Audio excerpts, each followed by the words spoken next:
Hi there, my name is Kelly, and this is my Draw My Life.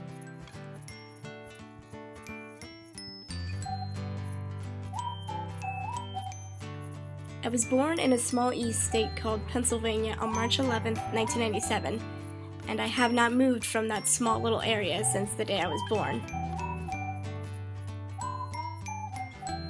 I grew up with my father. It's being drawn right now. Arms. My mother. Here's the legs and arms.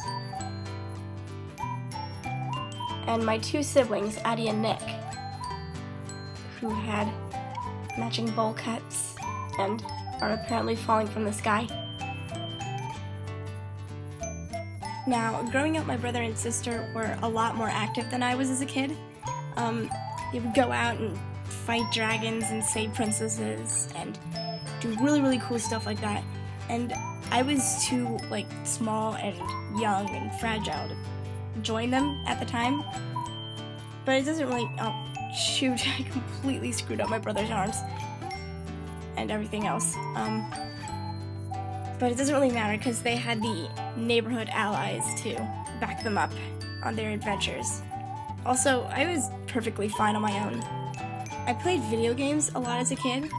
I would play on my PlayStation for several hours a day, and when I went to my friend's house, I would play on their GameCube, since I didn't have one. But I really wanted one, and I mean everyone kind of wanted one at the time, but I never got one. I remember my two favorite games growing up were Crash Bandicoot and any Spyro game.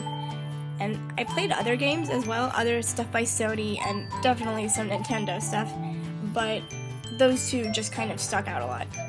And I don't know how to draw Spyro's eyes, so I'm just doing dots. And I'm gonna color them in. I also played on my brother's Game Boy while he was away at football practice.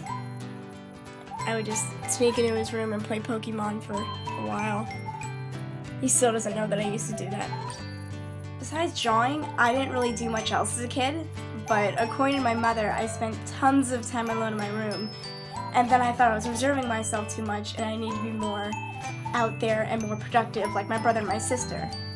So I thought the answer to this was to sign up for a bunch of sports, which is the dumbest logic ever, because I hated sports mindlessly, and I still do, and I ended up quitting every single one of those eventually, and I just wouldn't get the idea that I wasn't athletic. I feel like I should have gotten this idea when I was squashed by 6 football players when I was 4. I was throwing this stuffed cat around and I threw it into the middle of a game between 12-year-old football players, and I collided with 6 of the players, and I ended up getting squashed and was at the bottom of this big pile full of really heavy men. A lot of other accidents happened to me as a kid. I think the most infamous one was when I fell down the steps and I landed on my face and I ended up knocking my teeth out. And my face was all black and blue and bloody and really gross, but I demanded to see what I looked like. So my mother held me up to the mirror, and I looked and I simply replied, "Cool."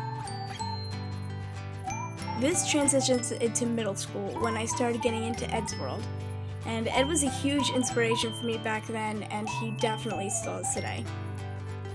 And then we have high school, and this is how I portray high school. Those are jail bars, by the way. In the beginning of high school, I was super shy and quiet, and just the entire time I was there, I didn't want anyone to see my face. So I bought these big glasses, which I then grew fond of, and I still wear today. Although this brought more unwanted attention, and it led to people calling me hipster, and they still do today, and it's really dumb.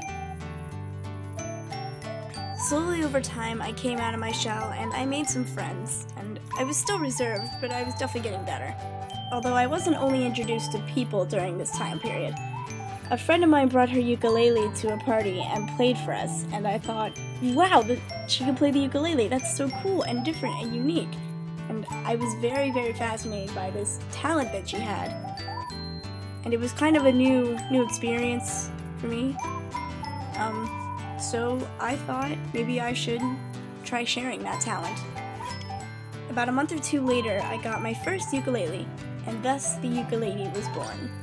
And it was a very, very exciting moment for me, and I still play it non-stop today. It's a really, really great stress reliever. Okay. And later that year, I got a guitar and a keyboard, and I got a little section of my basement where all my musical stuff is played, and that's kind of where it's stored and played. But this whole music obsession kind of distracted from me from my pursuit in art, and that was a huge problem. I didn't really realize this until I was on YouTube one day and I came across a guy called Kick the PJ. And I saw his stuff and I was really, really surprised and kind of in awe of how interesting and weird and creative and wacky this person was. And I was just so fascinated by him that I was inspired to use my imagination more and get back into art. Thank you, PJ. That was nice of you. Unfortunately, you seem to catch me here when I'm still trying to recover from this little setback on art, which is kind of why all my little doodles and sketches aren't that fantastic, or they don't really display my talent very well, but I'm definitely working my bum off to get it back. Overall, I feel like I'm still the same kid that I was however many years ago. Interest and personality-wise, I have changed greatly and not at all. I still watch the same old movies that I watched as a kid, such as Studio Ghibli, and I still play the same instruments that were self-taught in the span of 2 months. And I still use the inspiration and motivation from great artists and animators to create great things. And I remain a rather reserved and introverted kid who doesn't see that changing anytime soon. I'm proud of my self-image today, so I shall take these blessings on my back and go off to begin my new adventure, because I know this is anything but the end.